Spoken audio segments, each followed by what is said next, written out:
कहानी की शुरुआत होती है एक ग्रुप एक्सप्लोरर की टीम से जो साउथ अटलांटिक ओशन के बीच में होते हैं। उस शिप पर डेविड नाम का एक वेदर ऑफिसर था जो मौसम का हाल बताता है। वह लोग एक ऐसे आइलैंड की तरफ जा रहे थे जो समंदर के बीचों बीच मौजूद था। सरकार ने डेविड को वहां इसलिए भेजा था ताकि वह उस आइलैंड के बदलते मौसम का ऑब्जर्वेशन कर सके। डेविड को लगभग 1 साल तक वहां रुकना था मौसम का डाटा कलेक्ट करने के लिए। पूरा साल मौसम का डाटा कलेक्ट करने के बाद फिर उसे वापस लौट आना था। डेविड को साल भर का खाना और जरूरत का सारा सामान दे दिया गया था। कई दिन के सफर के बाद आखिरकार वह आइलैंड तक पहुंच गए। वह लोग बोट की मदद से उस आइलैंड पर उतरे। यह आइलैंड पूरी तरह से वीरान था, जहां एक परिंदा भी दिखाई नहीं दे रहा था। उस आइलैंड पर एक लाइट हाउस और एक छोटा सा घर था जहां डेविड को रहना था, क्योंकि इससे पहले भी एक रॉबर्ट नाम का वेदर ऑफिसर यहां रहता था, लेकिन अब उसकी ड्यूटी का वक्त खत्म हो चुका था। उसने 1 साल तक अकेले उस आइलैंड पर रहकर मौसम का डाटा कलेक्ट किया। अब उसकी जगह डेविड यहां पूरा साल मौसम का डाटा कलेक्ट करने के लिए रहेगा और वह पुराना ऑफिसर रॉबर्ट शिप के साथ वापस चला जाएगा। लेकिन जब पूरी टीम ने घर को विजिट किया तो वह हैरान रह गए, क्योंकि वहां किसी भी इंसान का नामो निशान नहीं था। कमरे के अंदर पुराने ऑफिसर का सारा सामान यहाँ वहां बिखरा पड़ा था। जिसके बाद कैप्टन और डेविड ने सोचा शायद लाइट हाउस में कोई हो सकता है। कैप्टन और डेविड बिना वक्त घनवाए लाइट हाउस की तरफ बढ़ते हैं और वह सब वहां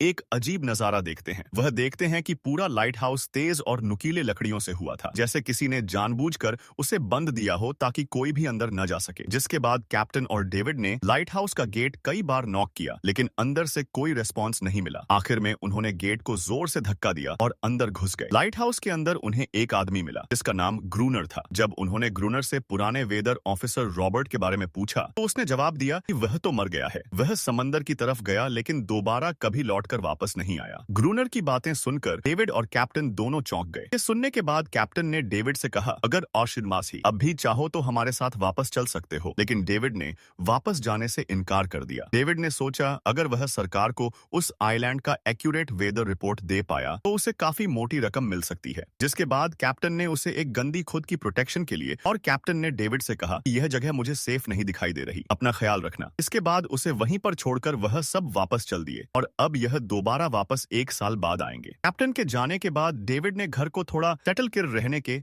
काबिल बनाया। रात होने के बाद उसे में एक डायरी मिली जो पुराने वेदर ऑफिसर रॉबर्ट की थी। उस डायरी में आइलैंड के बारे में बहुत कुछ लिखा था। डायरी में एक मिस्टीरियस क्रीचर के बारे में कुछ बातें लिखी गई थी, लेकिन सब कुछ साफ नहीं था। कुछ बातें अधूरी थीं। डेविड हर लाइन को ध्यान से पढ़ता गया। उस डायरी में कुछ अजीब तरह के जानवरों के स्केचेस भी बने थे। डेविड को समझ नहीं आया उसने ऐसी पिक्चर्स क्यों बनाई थी। शायद अकेला था और टाइम पास के लिए ऐसा किया होगा। डायरी के एक पेज पर पुराने ऑफिसर की वाइफ की फोटो भी ली बस थी। डेविड वह डायरी पढ़ते पढ़ते थक गया। धीरे धीरे उसकी आंख लग गई। अगली सुबह डेविड ने मौसम का डाटा कलेक्ट करना शुरू कर दिया, लेकिन समंदर के पास पहुंचते ही उसके कदम रुक गए। उसने देखा कि चट्टानों के बीच कुछ पत्थर अजीब तरीके से सजाए गए हैं। उनके बीच शेल्स रखे थे। अजीब से पैटर्न में डेविड ने सोचा शायद यह सब गुनर ने किया है। वह यह सोचकर दोबारा अपने काम में लग गया। काम के दौरान जब उसने दूरबीन से लाइट हाउस की तरफ देखा उसे ग्रूनर के साथ एक और इंसान भी दिखाई दिया। इन पलक झपकते ही वह गी हो गया। डेविड ने दोबारा उसे देखने की कोशिश